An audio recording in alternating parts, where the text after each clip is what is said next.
Good morning, First National Bank of Alvin. I'm Troy Stewart. I'm with First National Bank of Alvin. I do everything here from IT to maintenance, but this here is pretty much the icing on the cake. Come on, kid. Oh, there you go. Well, I've been doing this about 7 years. Come on, there you go. Don't you dare. Before, they would run up between my legs and everything else, scare me sometimes, but it didn't bother me as long as I didn't make sudden moves. First, I was a little skeptical about it, but I wouldn't change anything now.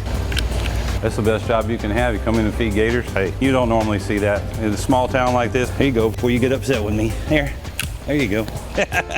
We are officially known as the Gator Bank. I get a kick out of it.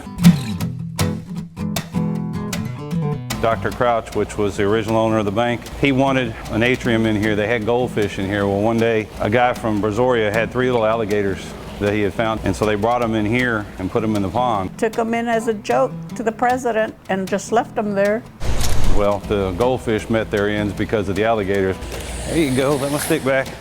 Customers liked them, and so it became a thing that the bank started getting gators from the gator farms. And so from then on, there's always been some kind of alligator here. I understand this is like our 4th set of gators. Come on, girl. So we called it the Gator Bank from then on. There you go. They'll open up their mouth, and when they get that chicken, they'll just chomp down. You can hear it. You know if you get a hold of your hand, it's going to be serious. So just don't ever let your guard down. I didn't think they could move that fast, but when that tail goes, I was over there by the waterfall cleaning one day, and I turned to clean, and I heard a plunk.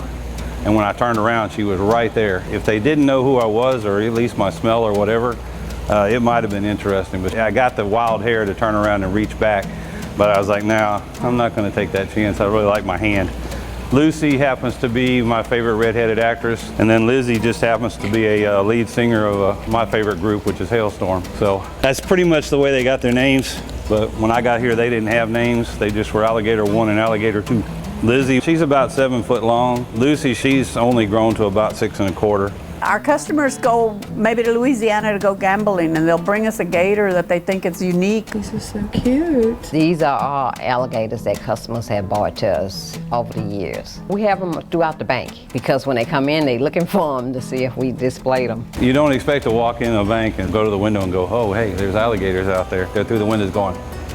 The customers love them. When I first got here, I was afraid. I didn't know how close I would be to them, but I enjoy it. They're eating just a basic boneless chicken. I've tried not to vary it too much in size so they can digest it a little bit better. Here you go, kid. And they'll eat about 2 packs of chicken twice a week, and then they'll sit over on the other side and digest it all. Out in the wild, they probably fight for their food, but these don't. They take their turn, and they look at each other like, oh, it's your turn.